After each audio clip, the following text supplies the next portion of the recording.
जम्मू कश्मीर के पुलवामा में गुरुवार को सीआरपीएफ के काफिले पर हुए आतंकी हमले में 40 से ज़्यादा जवान शहीद हो गए हैं।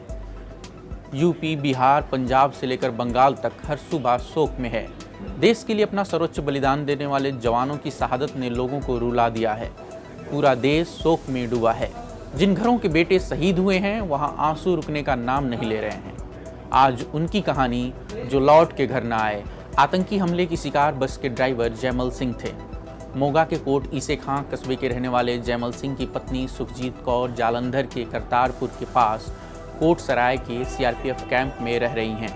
हमले की खबर जैसे ही आई सुखजीत सुध-बुध हो बैठी। सुखजीत बस इतना जानना चाहती थी कि उनका सुहाग ठीक है। वह देर रात तक पति की सलामती की खबर का इंतजार करती रहीं। जालंधर में उनके पड़ोस की महिलाएं और सीआरपीएफ जवानों के अन्य परिवारों ने काफ़ी मुश्किल से उन्हें संभाला। वहीं कोट ईसे खां में भी लोग देर रात तक सड़कों पर थे। शहीद जवान की पुष्टि की कोशिश करते रहे। जालंधर सीआरपीएफ कैंप में जयमल सिंह के पड़ोसियों ने उनकी शहादत की पुष्टि की। सीआरपीएफ के 44 जवानों में तरन गांव के गंडीवीट धत्तल के सुखजिंदर सिंह भी शामिल हैं। सुखजिंदर की शहादत की खबर गुरुवार की रात जब गांव पहुंची तो परिवार को पहले यकीन नहीं हुआ।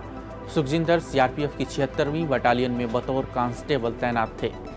वह 28 जनवरी को 1 माह की छुट्टी के बाद ड्यूटी पर लौटे थे। जाते समय वह अपने 8 माह के बच्चे गुरजोत को बहुत प्यार कर रहे थे, चूम रहे थे। सुखजिंदर के छोटे भाई गुरजंत ने बताया कि सुखजिंदर ने उसे फ़ोन करके बताया था कि जम्मू कश्मीर में बंद रास्ता अब खुल चुका है और अब 2500 जवानों का काफिला अपनी मंजिल की ओर आगे बढ़ेगा। गुरजंत के मुताबिक सुखजिंदर बार बार फ़ोन पर अपने बेटे का हाल पूछ रहे थे। वो पूछ रहे थे कि वो रोता तो नहीं है। उन्होंने जल्द ही बहुत सारे खिलौने और अपनी बहन के लिए अखरोट भेजने की बात कही थी। आतंकी हमले में 44 जवानों के साथ सुखजिंदर की शहादत की खबर ने पूरे परिवार को पत्थर कर दिया है।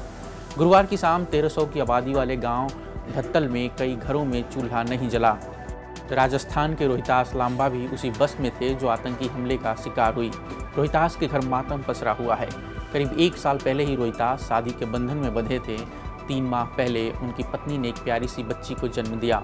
उनके एक करीबी दोस्त ने बताया कि बच्ची को देखने के लिए रोहितास होली पर घर आने वाले थे। उनकी शहादत की खबर सुनकर घर में ही नहीं बल्कि पूरे गाँव में शोक का माहौल है। बिहार के भागलपुर के रतन कुमार ठाकुर का नाम भी उन शहीदों की सूची में है जिन्होंने मातृवेदी पर अपना सर्वोच्च न्यौछावर कर दिया। रतन कुमार सीआरपीएफ में कांस्टेबल के पद पर तैनात थे। आतंकी हमले में उनके शहीद हो जाने की खबर उनके पिता को है लेकिन पत्नी को नहीं। रतन के पिता ने अपनी बहू को शहादत की खबर नहीं दी है। रतन जल्द ही पिता बनने वाले थे।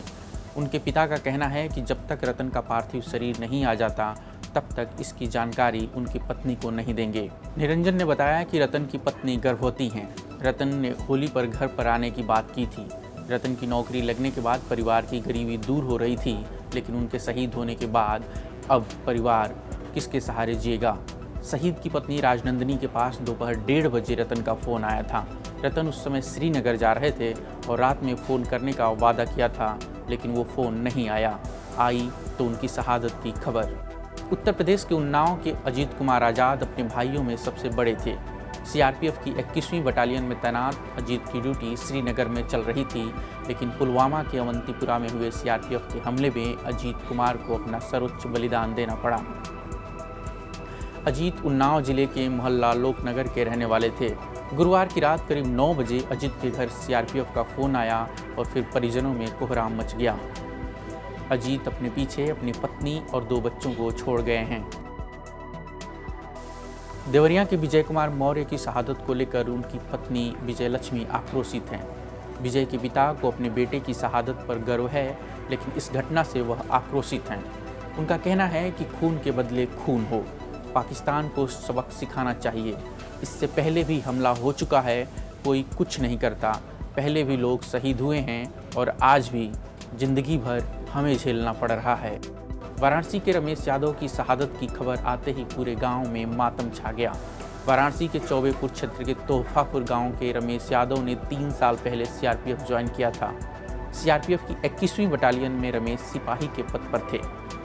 शहीद रमेश 2 दिन पहले छुट्टियां बिताकर ड्यूटी करने जम्मू कश्मीर वापस लौटे थे, लेकिन कौन जानता था कि रमेश इस बार आखिरी बार छुट्टी पर आए हैं। रमेश अपने पीछे अपनी पत्नी, 1.5 साल का बेटा और बूढ़े माँ बाप को छोड़ गए हैं। उनका एक भाई बेरोजगार भी है। परिवार की गाड़ी रमेश के भरोसे चल रही थी। उनके पिता भी गांव में खेतों में काम करते हैं, मजदूरी करते हैं। घटना के एक दिन बाद बीतने के बाद शहीद जवान के परिवार के आंसू पोंछने न तो कोई अधिकारी पहुंचा और न ही जनप्रतिनिधि, जबकि इलाके के विधायक अनिल राजभर यूपी में मंत्री हैं और यूपी बीजेपी अध्यक्ष डॉक्टर महेंद्र नाथ पांडे यहां से सांसद हैं। भारत की शान और मान के लिए अपनी जान न्यौछावर करने वाले जवानों में उत्तर प्रदेश के 12 सपूत हैं। इनमें 2 शामली जिले के जवान हैं। इन जवानों के शहीद होने की सूचना जैसे ही घरों तक पहुंची, गांवों में कोहराम मच गया। उत्तर प्रदेश के शहीद जवानों में चंदौली के अवधेश कुमार, प्रयागराज के महेश कुमार, शामली के प्रदीप कुमार प्रजापति और अमित कुमार, वाराणसी के रमेश यादव, आगरा के कौशल कुमार रावत, उन्नाव के अजीत कुमार, कानपुर देहात के श्याम बाबू, कन्नौज के प्रदीप सिंह यादव, देवरिया के विजय कुमार मौर्य, महाराजगंज के पंकज त्रिपाठी और मैनपुरी के राम वकील ने देश के लिए अपना सर्वोच्च बलिदान दिया है। उनकी शहादत को सलाम।